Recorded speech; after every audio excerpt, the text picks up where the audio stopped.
Welcome. Thank you for joining us. My name is Carol Stevenson, and I'll be moderating our discussion on goal setting. The fundamentals haven't changed, but judgment matters. Well, we all hoped 2021 would bring some degree of normalcy back into play. Uncertainty still abounds. Compensation committees are again facing some challenges in terms of goal setting, evaluating performance, and exercising discretion within incentive plans. Joining me today are Matt Turner and Veronica Glowacki from Perlmeyer's Chicago office. They're going to walk us through some frameworks for evaluating the myriad inputs and considerations and outline some tools for dealing with uncertain circumstances. Before we get started, the NACD education team will cover some brief housekeeping notes, and then Matt will kick off our program. Thank you, Carol. This is Sienna from NACD's content team, and we have a few housekeeping announcements before we get started. First, I will talk about the tools you have available in your webinar console. On the left-hand side of your console, you can see all of today's panelists and access their bios. In the top right corner of your webinar console, you can submit questions to be answered by our speakers during the program, time permitting. Please note that if you submit a question, you will be opted in to receive future executive compensation thought leadership from Perlmeyer. And in the bottom right corner, you can download a copy of today's slide deck and access additional resources. Today's slide deck is also available on perlmeyer.com at the URL on your screen. As always, a recording of this webinar will be available early next week at both nacdonline.org/webinars and perlmeyer.com. Your participation in today's live webinar earns you credit toward maintaining your NACD credential. NACD fellows will automatically receive 1 skill credit for their participation, and certified directors will automatically receive 1 recertification credit for participating. Please note that you must attend this webinar for at least 50 minutes in order to receive either credit. Finally, we will have a few evaluation questions at the very end of the program, and we would appreciate your feedback, so please stick around at the end of the webcast to answer those questions. And now I would like to turn it over to our next presenter, Matt, to get us started. Great, thank you very much. So as the intro says, when it comes to setting performance goals for incentive plans, the fundamentals still apply. They're just no longer sufficient. And compensation committees need to master the blocking and tackling, but they also need to deal with the qualitative performance evaluation that is upon us now, and exercise of judgment. In this webinar, we'll start with a review of those fundamentals, or orthodoxy, of goal setting for profit and growth goals, and then we'll talk about the factors driving the need for something more than that. So in our experience, really good goal setting processes involve the incorporation of multiple analytic perspectives. We'll talk about a couple of these in a page or two. It also involves the calibration of performance targets and performance ranges to a desired pay-to-performance relationship, making sure you've got those goals calibrated to the right level of performance. And it also involves the inclusion of any and all relevant factors known to the board and management, especially company-specific factors and historical context, and anything that has to do with a particular management team. So this is kind of the art to the science, if you will. So there's been judgment involved in goal setting heretofore. We just know it's going to get more important from this day forward. I should add there's another point that's not listed here that's worth mentioning, and that is that process matters. Setting good performance goals requires at least a couple of bites at the apple. You shouldn't be discussing 2022 performance goals for the first time in your February comp committee meeting. So what do I mean by multiple inputs? What we're talking about here are multiple analytical inputs that provide grounding and helps the compensation committee to have confidence that the goals that are being approved are the right goals or the best goals that we can approve given the information we have. In other words, they help the comp committee to sleep a little better between the time the goals are set and the time that incentives are paid the following year. These perspectives should incorporate both backward-looking and forward-looking data. You can see each of the perspectives here that we've outlined. There's probably some others as well.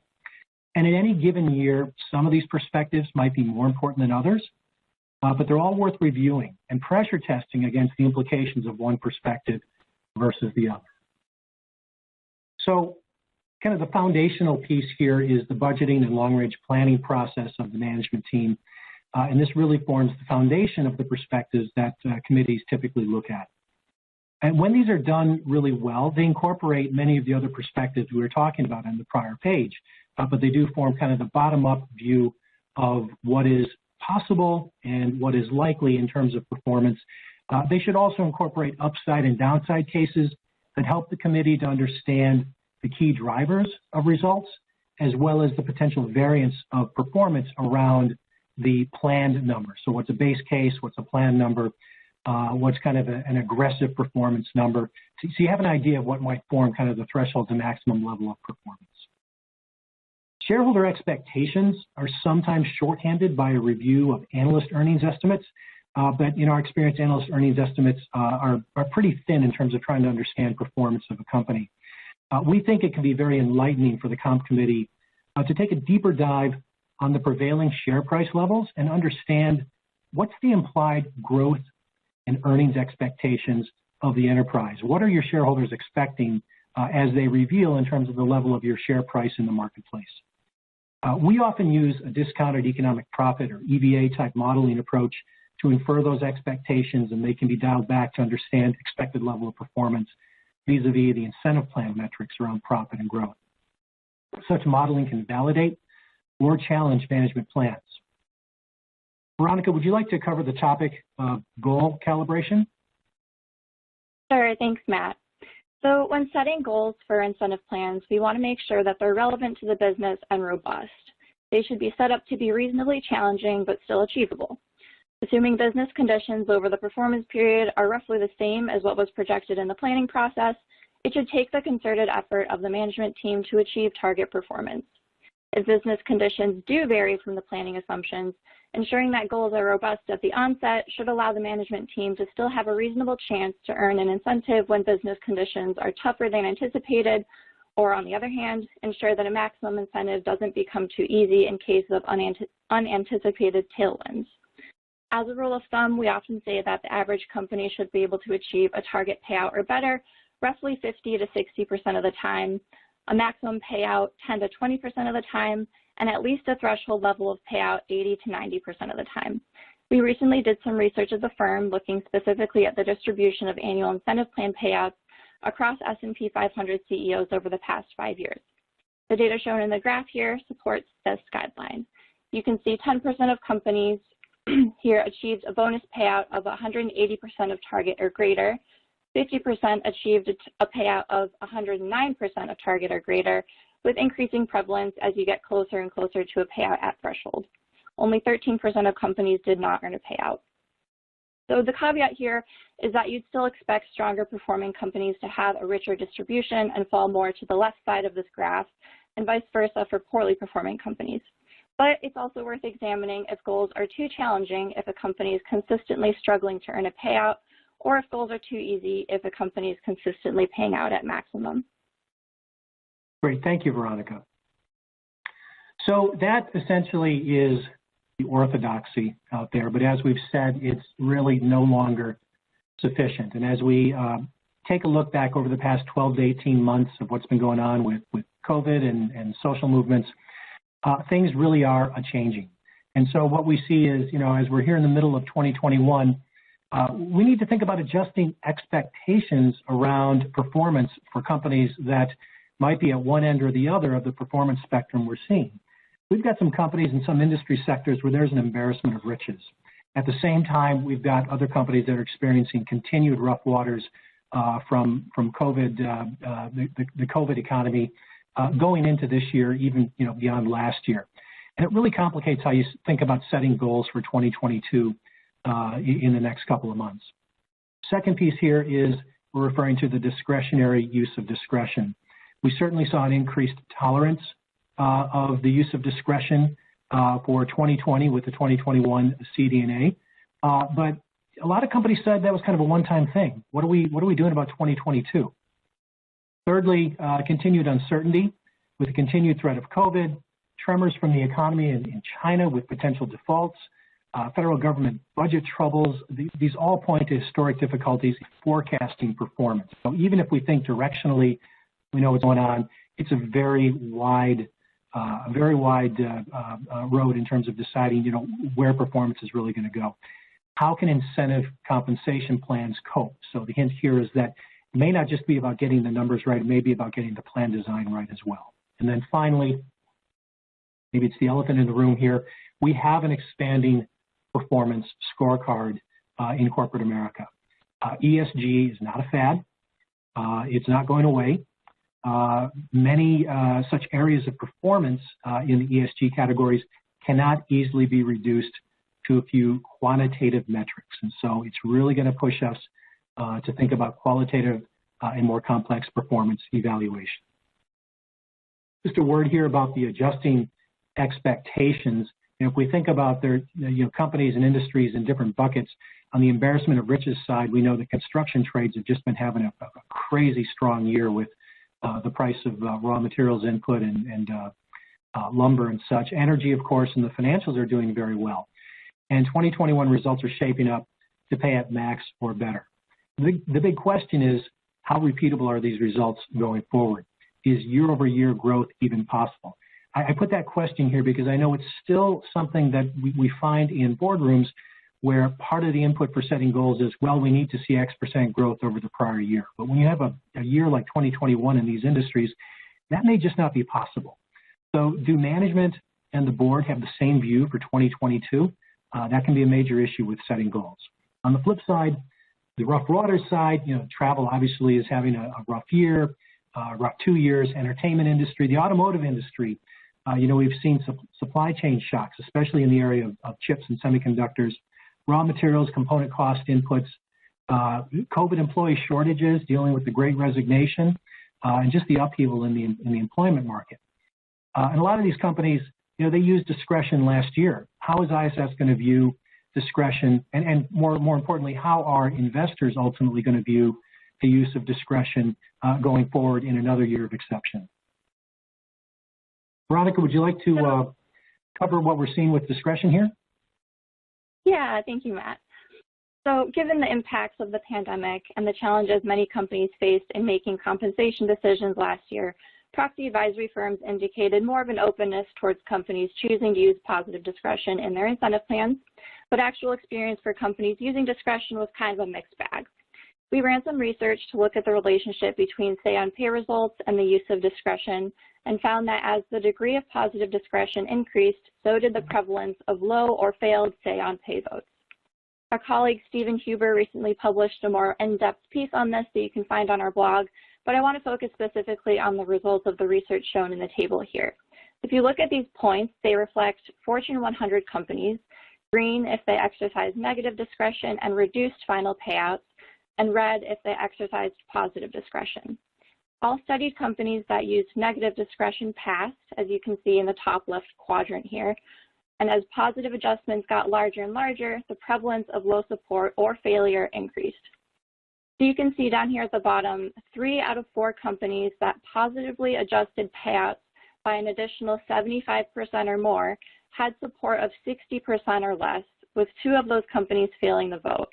Now, if I were to make a guess as to why this one outlier up there had both a high adjustment and a high vote support, it would probably be because they had a robust, compelling rationale as part of their CD&A disclosure, and that's really going to be a key for these companies that are still finding themselves in that rough waters camp and maybe facing these types of compensation decisions at year-end. A few rules for discretion are preparedness. Make sure your compensation committee has reviewed a laundry list of potential conditions and developments that could give rise to discretionary adjustments, and establish an understanding with management around this, which can really help avoid surprises at the end of the year. Consistency, so whatever you decide is appropriate, ensure that it works in both directions. Be consistent with past decisions and be prepared to exercise negative discretion as well. Fairness, recognize what is within and what's outside of the management team's control, and think about the impact of discretionary adjustments not just on the direct incentive recipients, but on other stakeholders as well. Modesty, a good rule of thumb is that ISS and other stakeholders are much more tolerant of adjusting a zero payout to something between threshold and target than they are at the target payout to something higher. Integrity of incentive plans. So measures and goals are meant to focus management and making good decisions, but you want to be careful here that discretion doesn't create moral hazard or otherwise skew decision-making against shareholder interests.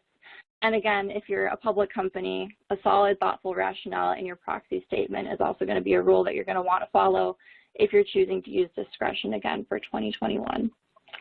This is a great segue into our first polling question. I want to pull that up. While we're pulling that up, it's Carol. I just wanted to say I chair the Compensation Committee for General Motors, and we are one of those companies that did use discretion.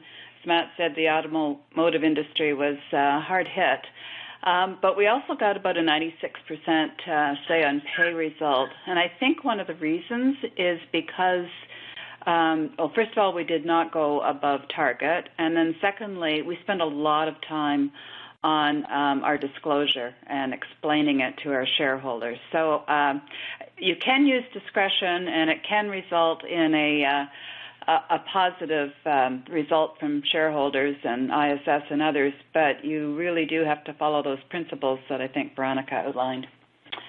So our Carol, polling. Carol, I'm sorry if I can just respond on that too. I think that's absolutely right. You know, when I look at that graphic from our colleagues' blog that we shared on the prior page, I don't know if we can flip back to that real quick.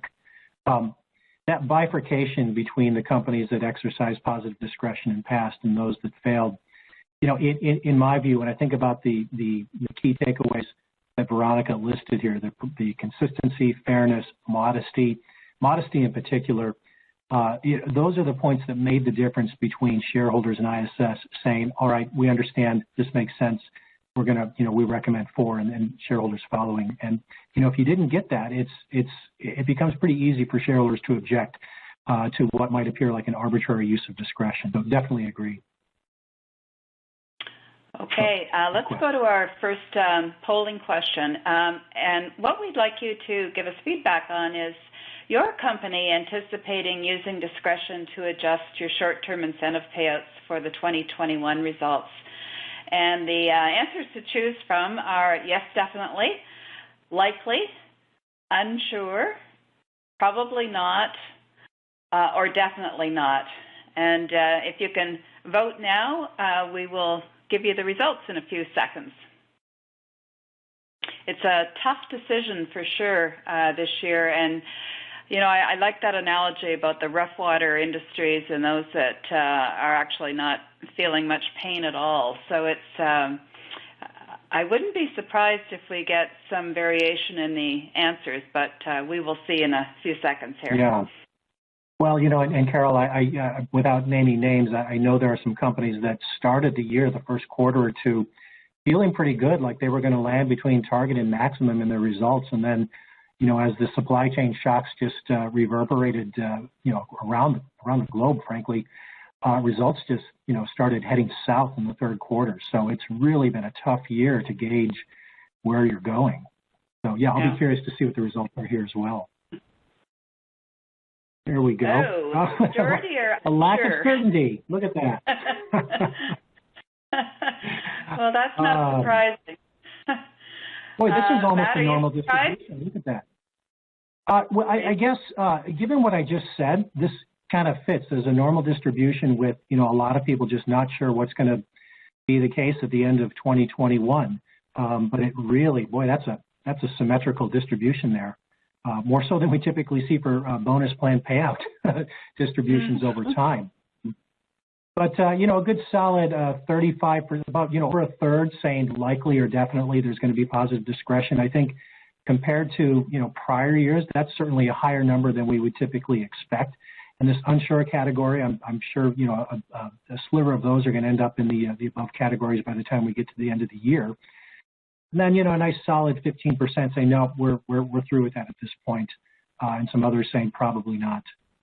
Discretion. So yeah, interesting. It's symmetrical, but more in the yes, definitely, and likely than we've probably seen in past years, excepting the most recent past year, I'm sure. I think it'll be interesting, Matt, to see what ISS and Glass Lewis and others have to say if we have the use of discretion similar to what we had this past year, whether they will still be listening for the, as you call it, the humble and logical explanation, or will they say, you know, comp committees now just are taking this for granted and we're not going to recommend? It'll be an interesting season.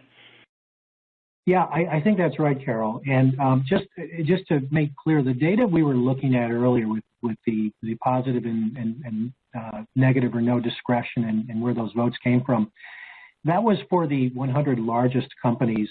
And, you know, if we looked at the ISS data over, you know, the broad spectrum of companies, and you looked at the failure rates and the against vote rates, it didn't look that different from past years. In other words, it looked like ISS was saying, yeah, we know it's different and everybody's getting a pass.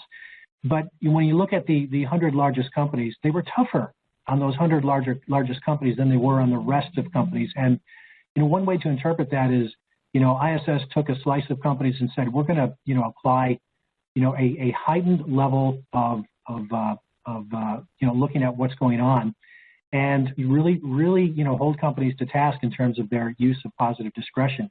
And it could be that that's a harbinger of where they're going for 2022. So at the very least, I think it behooves companies considering positive discretion to really take a look at that checklist that Veronica listed and make sure that you're checking the box there in terms of integrity of plan and modesty of the movements and all of that. I think that's going to be important. Yeah, and maybe one more thing to add that I forgot about until you were talking, Matt, is that the discussion that board members or chairs of comp committees have with some of our largest investors can also make a difference. So, you know, if you take the time to actually explain why or why not you have used discretion, I think sometimes your large investors will understand and then vote in favor. So I wouldn't discount the amount of not only what we write in the proxy, but the time that you invest in spending with your largest investors. Oh, absolutely. Absolutely. You know, and as, you know, as we move to a regime where there's more of the performance framework that is more complex and qualitative than simply looking at profit and growth, those conversations become very important. Carol, we have one question early I think is worth putting on the table here. Somebody asked, how do boards calibrate if analyst projections of the company's performance vary significantly? And, you know, we've certainly seen that from time to time. And what I'd say to that is if we go back, you know, to that list of the analytic inputs, the more you look at multiple perspectives, the more you can kind of hash out who might be an outlier or what might be drawing information in a different way. But kind of crowdsourcing, if you will, the analytic inputs for setting goals is a helpful way to deal with that variance from one of those sources. But that can be frustrating, I know, that when you get different signals from different inputs around what performance is expected. The other point I'd make is, you know, your share price performance probably speaks louder than any particular sell-side analyst, so I pay attention to that.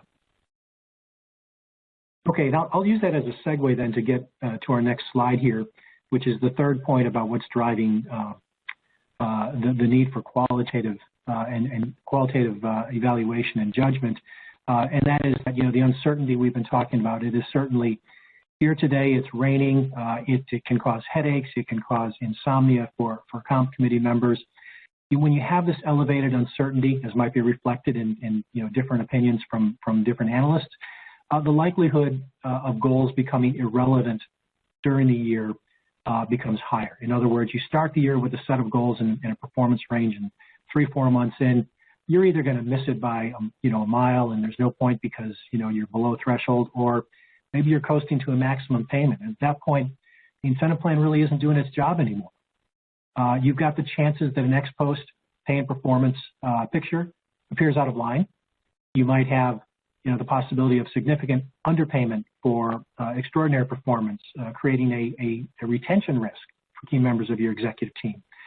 And the flip side, of course, is also a problem, the possibility of significant overpayment, risking a say and pay vote against, and possibly even firm reputation. So it really just underscores that everything you can do to try to get the best information on the table to support the committee in making its goal-setting decisions, you know, turn over every stone to get to that, because this uncertainty really is a source of heartburn for comp committees. So I mentioned as well that, one of the things we can do, in addition to getting the goal setting right, using good blocking and tackling and honing our skills around the application of qualitative performance evaluation, we can pay some attention to the incentive plans and the pay mix themselves. And there are ways that we can adjust those things that make the overall executive compensation program more robust and able to handle the uncertainty that we're dealing with, and able to handle the broader performance framework that we're dealing with. For one thing, you can control for highly volatile inputs. In other words, you can say, well, we've got an earnings goal, but we're going to adjust earnings at the end of the year based on our planning figures for volatile inputs. It might be interest rates, or it might be raw materials cost inputs. There's a caveat here, of course, we can come to in a minute, but that's one way to say we know where the source of volatility is. It might be something that is out of the short-term control of management, and therefore, for the purposes of a short-term plan, we're going to isolate in on the performance that they can control. You could also use more time-based equity. We've seen each time we've had a period of recession or a period of performance upheaval, a bit of an uptick in the use of time-based equity as opposed to performance-based equity. It's a bit of an insulation from the difficulties of setting goals. That may be a temporary thing, or it may also be something that's more enduring these days in thinking about the alignment of performance and pay in today's environment.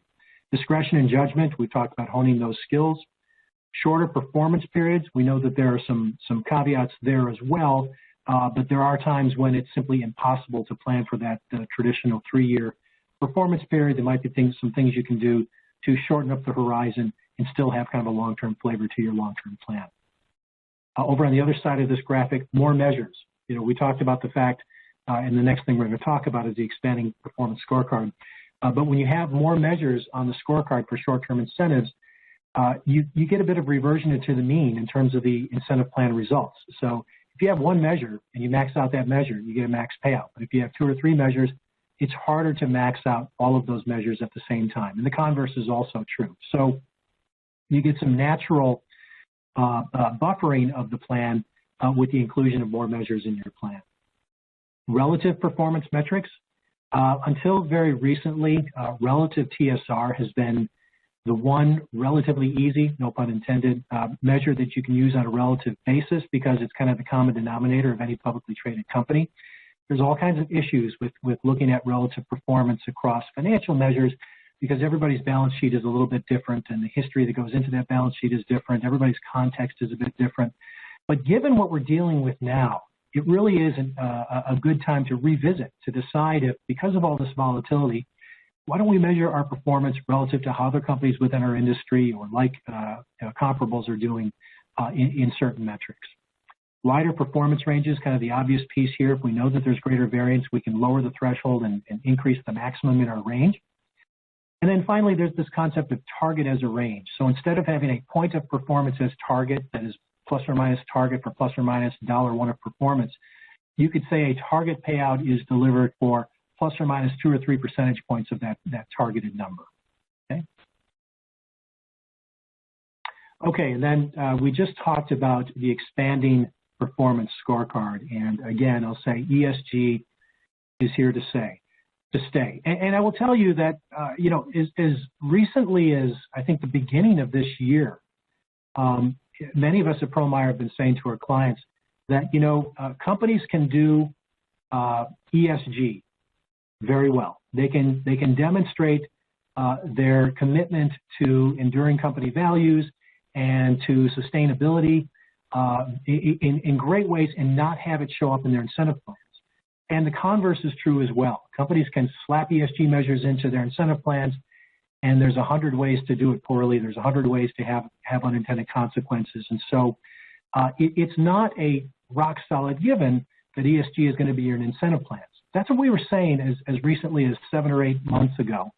But the more we've seen data, like you see on the right-hand side of this page, the more we're convinced that in one way, shape, or form, companies are going to have some types of ESG measures in their incentive plans, whether it's STI, which is clearly where most companies are putting it today, or LTI, which kind of matches up with the idea that many of these are measures that have to do with long-term sustainability of the firm. may start showing up in long-term plans at higher levels of prevalence. And in fact, I think there's some data from the ISS policy survey that shows that something like 85% of companies anticipate that at some point in the near future, ESG will be in their incentive plans. You know, as I said, it can be done wrong. Yeah, go ahead, Carol. Yeah. No, I was just going to jump in and say I was at an investor dinner a few weeks ago, and at my table, what several investors asked me was about ESG, like what ESG metrics are you considering putting into your plan? So I think it is on the minds of our big investors and shareholders. So it's a tough one because it's relatively new. Some things are easy to quantify, some things aren't. You know, you could be criticized for under-promising on ESG. You could be criticized for not meeting your targets. So, you know, back to the uncertainty theme, I think this is one that is getting an awful lot of thought and trying to figure out how to get it right for future performance plans. Yeah, I think that's right, Carol. And, you know, it's the thing that we need to remember is that, you know, these metrics, and really what we should be talking about are, you know, areas of performance or expression of values for some of these measures. They're really dealing with complex, deep issues that can be very difficult, even hazardous to reduce to one or two quantitative metrics. Now, you know, some of the measures here, there's an exception. You know, safety and environmental metrics, many companies, especially in manufacturing, have been dealing with some of these metrics for a longer period of time and maybe have good experience with these, and there are some good time-tested quantitative measures. But when we're talking about, you know, things like customer experience, or certainly if we're talking about diversity, equity, and inclusion, these complex topics are really hard to reduce to one or two quantitative metrics. You know, one of the things we say is, you know, in order to do it right, there's, you know, this list of things that you want to consider. Number one, consider multi-year implementation. Don't just jump out and do what you see, you know, your peer companies doing in terms of ESG, but figure out what's exactly right for your company. Do some, you know, some kind of shadow scorecards of performance to make sure you're comfortable with the framework for measuring performance over time. Take the time to do it right. Number two is, you know, build a common understanding. Since we aren't talking about just a simple metric, but a concept of performance, making sure that management and the board and indeed all of your stakeholders have a common understanding of what success looks like and feels like with respect to some of these ESG topics. At the board level, this means not, you know, having one conversation at the end of the year and another conversation at the beginning of the year and then forgetting about it throughout the year, but talking about performance in these areas throughout the year. This is more time and attention from the comp committee in terms of thinking about performance, but the more you have those conversations, the better chance you have a meeting of the minds between the board and management about what constitutes success for that aspect of performance. Number three is recognize complexity. You know, I mentioned this one or two metrics.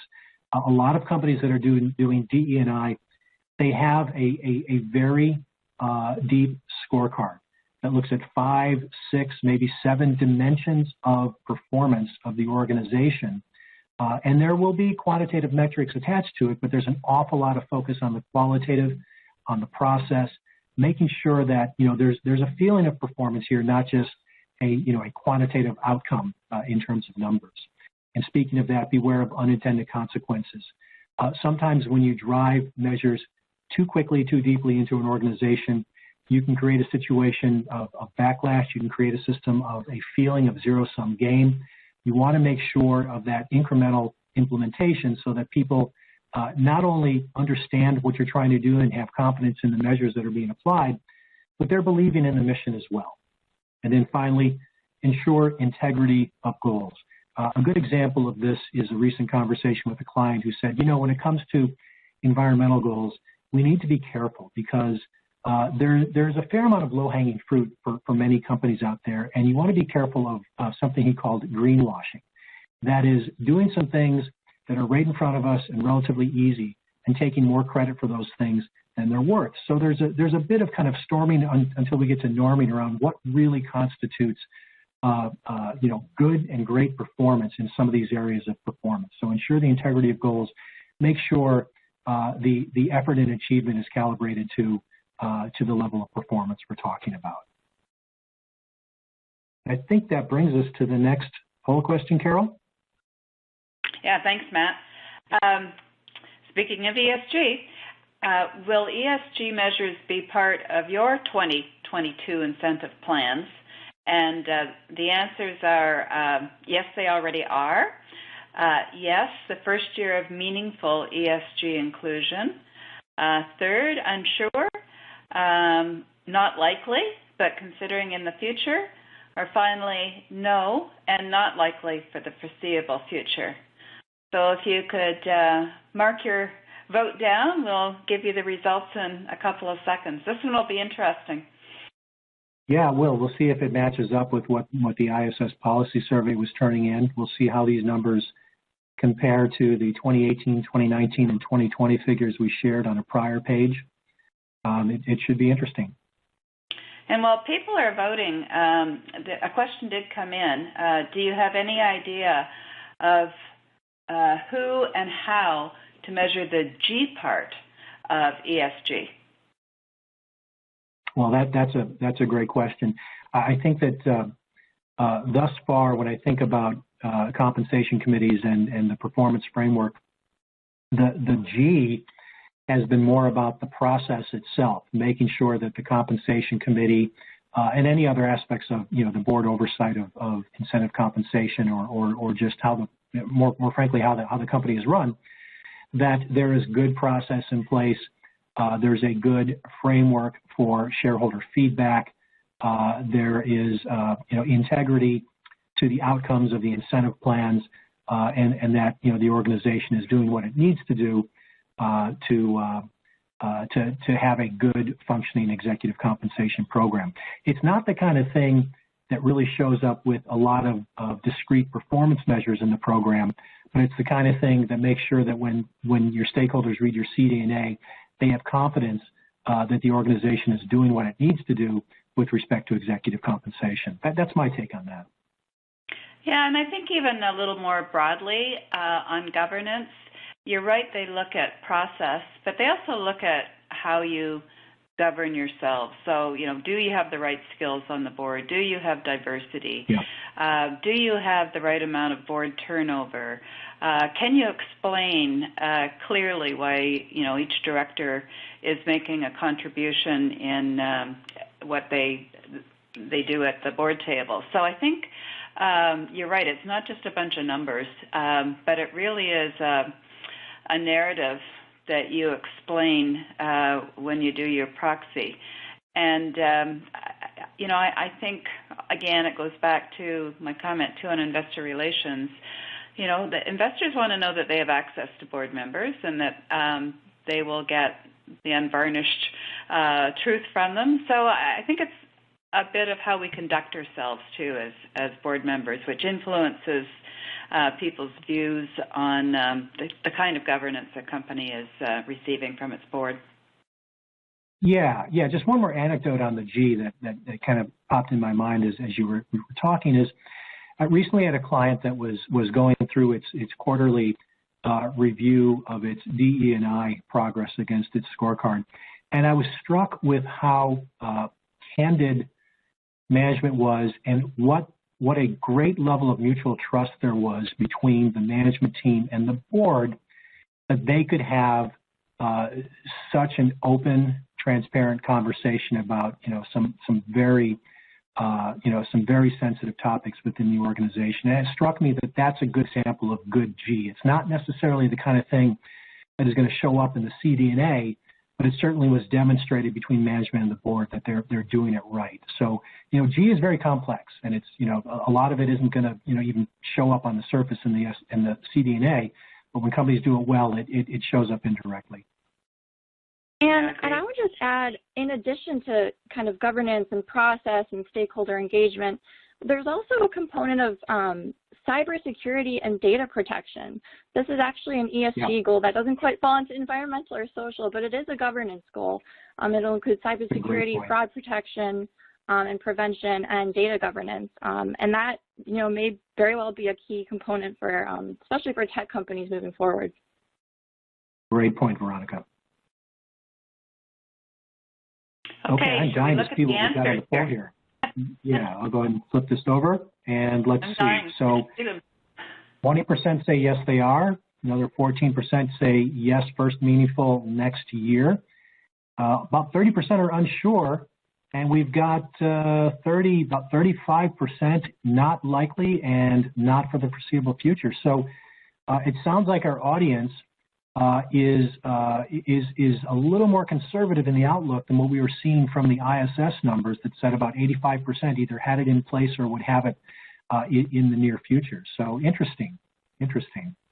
Yeah, interesting too that some are not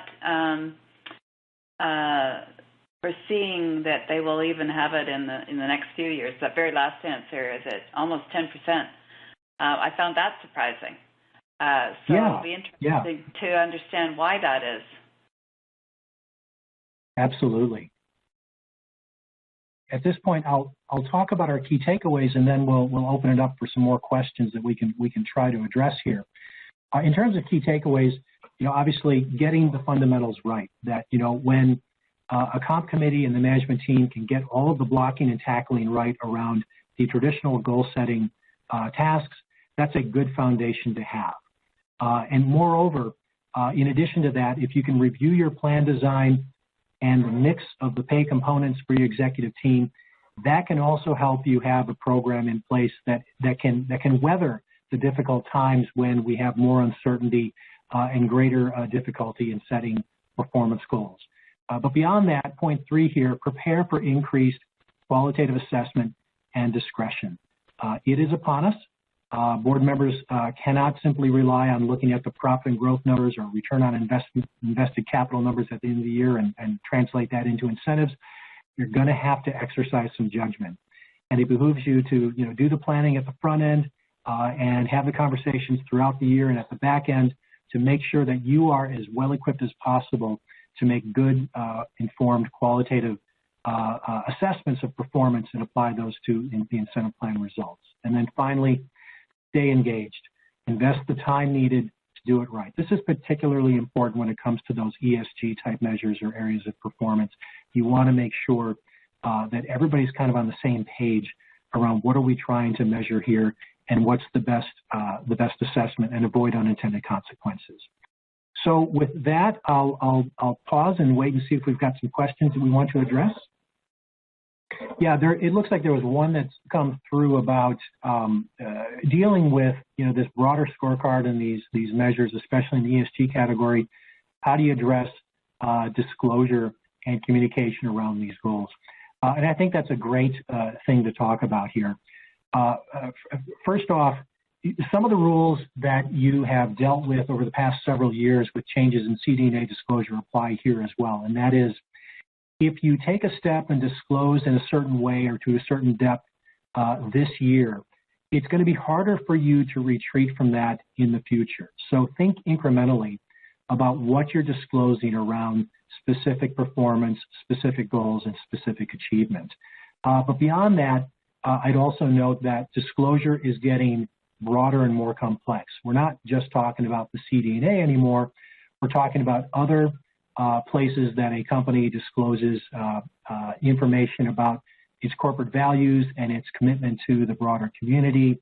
We're talking about the human capital management report that is new and upon us, and other parts of your 10K disclosure that go beyond the CD&A. So it's a multi-fronted area around disclosure that you're going to have to coordinate with the investor relations folks, the folks in legal, as well as the folks throughout human resources and finance around the disclosure.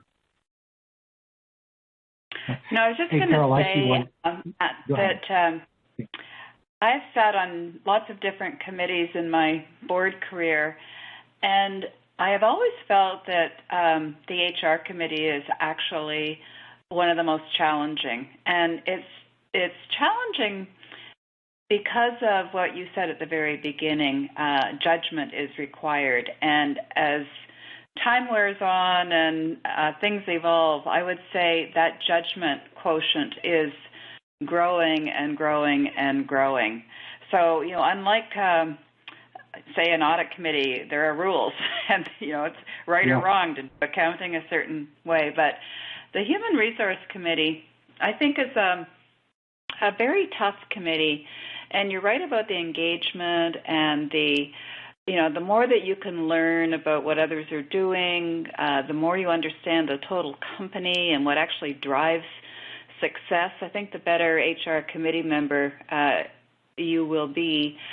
But it is becoming, in my view, increasingly more complex, increasingly more relying on doing what's right, if I could put that in quotes, and just really, really good judgment. And you don't train for good judgment. I think it does come with experience. But I just wanted to, I don't know if everyone on the call is on an HR committee, but it's a challenging committee, but I think really, really interesting, and you can make a huge impact if we all get it right. So I applaud you if you are on those committees, but don't underestimate what it's going to take. Yeah, definitely. I do see a question or two popping up here. One is about ESG metrics in the long-term incentive plan. Recall that we said, or we showed on the graph, that the vast majority of ESG type metrics are showing up in the annual incentive plan. But paradoxically, we think about these ESG metrics as corporate values that ought to be enduring and measures of sustainability of the corporation that really speaks to long term. So why don't we see more of these in the long-term plan? I've got my thoughts on that. That when you think about these issues, they're very complex and they lend themselves well to getting there in the right way, which suggests that either milestones or increments of performance, making sure that you're doing it the right way along the way, lends itself to kind of a scorecard of evaluation. It's also the case that with incentive compensation, we're all kind of trained to think about the annual plan as being a place where we're more tolerant of discretion or judgment, and the long-term plan being much more quantitative and mathematical in terms of its outcome. That might have to change over time. Carol, I don't know if you've had any of these discussions about the long-term being a place where ESG shows up with any of your comp committee discussions? Yeah, well, and it kind of ties into another question from the audience about what are we doing on climate change in terms of metrics. Mm-hmm. But, back to the automotive industry again, as everyone knows, the industry is in a big transformation to an all-electric future. So we do see that as a long-term issue. Now, it'll have, certain goals in each of the 3 years of the long-term plan, but we are, it's industry-specific, I guess is what I'm saying. In that particular industry, it makes sense to put it in the long-term plan and over a period of time, because you can't just, snap your fingers and it happens overnight. And that's sort of tangentially related to climate, if that's what the question is, because if we do reduce emissions, that will enhance climate. Another company board I'm on is in the food industry, and they have declared a sustainable food industry. So, again, they have a sustainability committee of the board, and they look at their some of the short-term measures that they're doing. So I think my answer, Matt, would be it's pretty industry-specific, and it depends so much on the strategy of your own company, whether you go long-term, short-term, or a combination of both. Yeah, absolutely. And I've seen with some other companies that where they've been focused on is total energy input per unit, which of course can change as whatever your unit is, whatever your product or service is, that can change over time. But focusing on the reduction of energy as well as energy sources, getting clean energy as opposed to dirty energy in their manufacturing operations. So it lends itself to long-term thinking, but because of the nature of how companies operate, it's something you've got to constantly iterate to take into account where the company is from year to year. So a very complex issue, obviously. There's another question here. Yeah. What is the vesting time frame for equity component? Is there a norm, 2, 3, or 5 years? My experience is 3, but Matt, you see more companies than I do. Three's probably, you know, the median out there in terms of vesting on equity, both performance-based and time-based.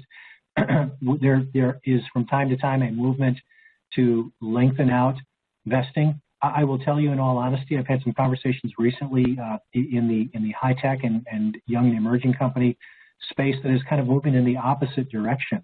It has to do with a philosophical view about the employment relationship between a company and a knowledge worker, and wanting to have them sticking around, not necessarily because they're locked in on vesting, but because they're engaged and attached to the endeavor itself. That is, I think, very forward thinking. Please don't quote me as that being a broad trend in the marketplace, but it's clear that there is some creative thinking going on out there about the nature of the vesting that would be attached to long-term incentives. I see one other that just popped up, Carol, and it's about the proliferation of too many performance measures. You know, I'm throwing the word orthodoxy around here early on and now again. The orthodoxy is that you not have too many performance measures because it really diffuses focus and you can end up with too little weight on, you know, any particular measure. And I think that rule is still something we need to pay attention to. But I've had this discussion with a client recently that, you know, instead of, you know, putting up our hands and saying we're just not going to tolerate 6 or 7 measures, the opposite is to say, well, look, we've got our profit and growth measures and our operational measures in there that have always been part of the core. These other measures that we're putting in here really are expressions of company value, and we can't really say that any, you know, we're going to drop 1 or 2 of those just so we keep it under 5 measures.